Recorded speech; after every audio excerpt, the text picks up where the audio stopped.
Thank you, Madam President. Tonight we're fulfilling our requirement to host the annual FIRST, that's the Financial Integrity Rating System of Texas. And our new Executive Director of Finance, Dina Edgar, is going to present that report this evening. You do need a mic. How about that one? Oh, you can. Thank you.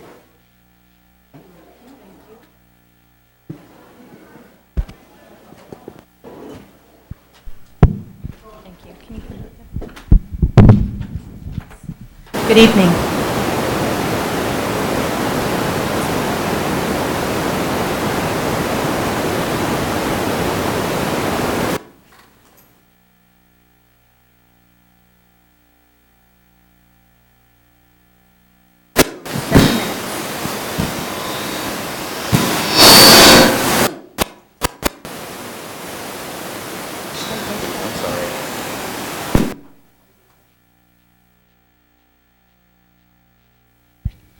It works when you're not. Why don't you just use one of these from the table up here? Well, is that one working now? It works when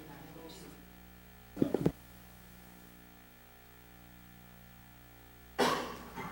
That's fine.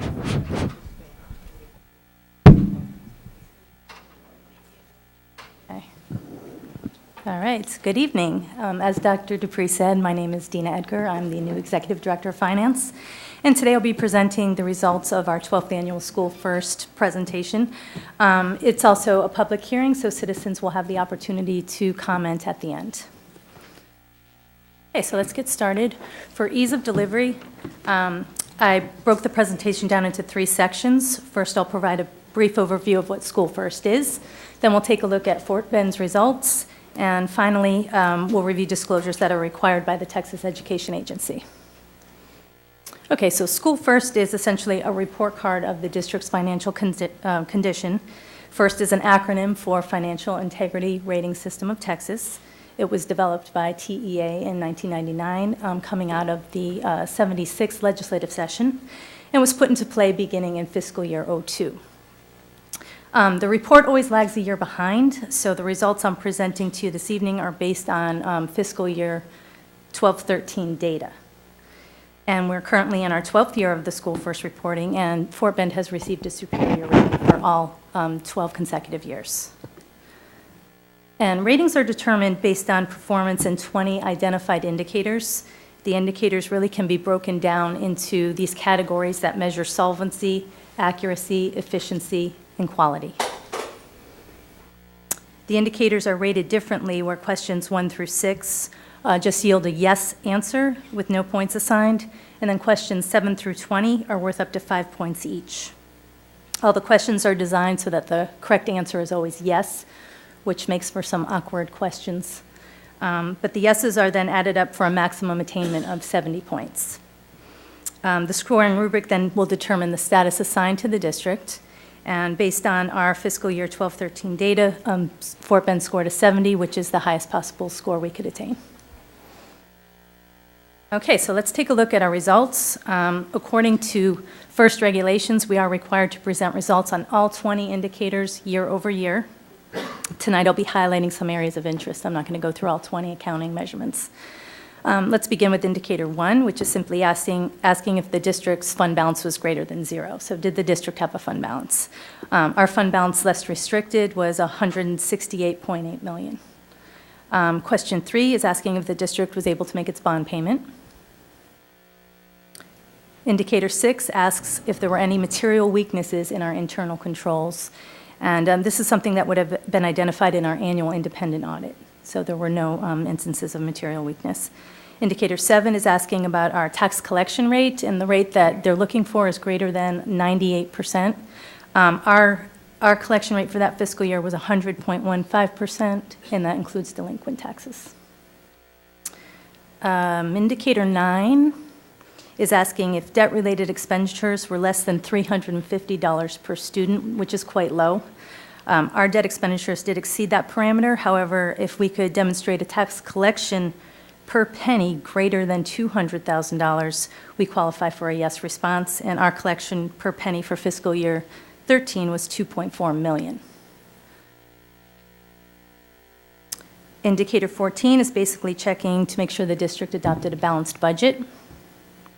And then question 16 is a student-to-teacher ratio check. The parameter that we need to remain in is 13.5 to 22 to 1, and we were at 17.2 to 1 for fiscal year 13.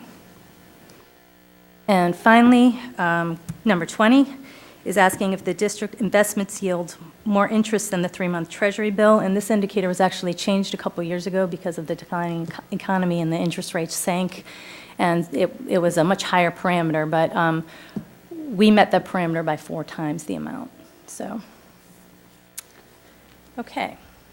This last section brings us to the required disclosures.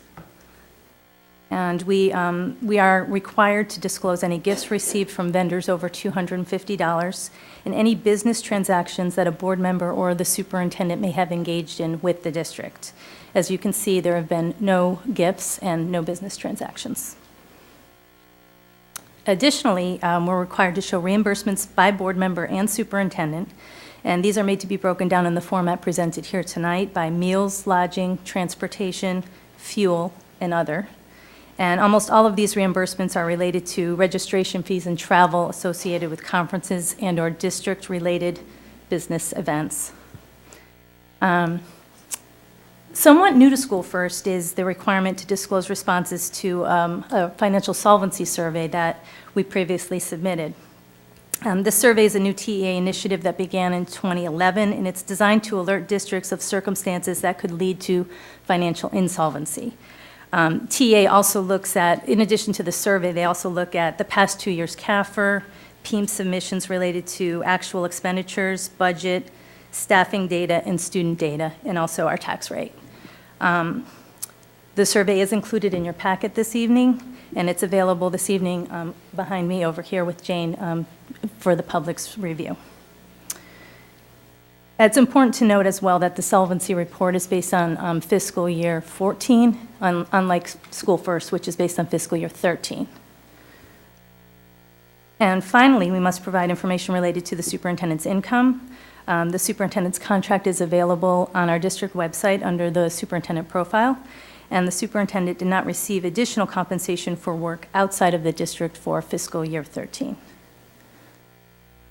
And this last slide concludes the public hearing with a superior rating for the 12th consecutive year. I did want to take a moment to mention that we recently applied for an upgrade to our Texas Comptroller Leadership Circle status, which was previously gold for the past 3 years.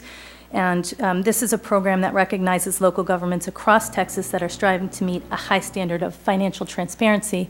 We recently upgraded to a platinum status, which is the highest award to a Texas state agency. Excellent. That's great news. Thank you, Ms. Edgar. Thank you.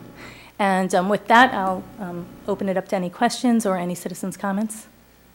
Do we have any questions from the trustees? Mr. Rice? Yes.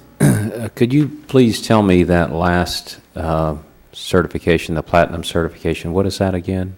It is the Texas Comptroller Leadership Circle, and it is awarded for financial transparency online. We have to meet a lot of different parameters to be awarded the platinum status, and it's rare. There's not a lot of districts that are currently platinum. There's a lot of reporting requirements that we have to meet. Okay, very good. Thank you. Thank you. Any other questions from the trustees? Do we have any public comment? Do we have any members of the public who'd like to comment on this report? All right, then are we ready to adjourn? Do we have any other business? May I have a motion to adjourn, please? Second. Motion to adjourn by Mrs. Bailey, a second by Ms. Tolsan. All those in favor, please say aye. Aye. Meeting's adjourned.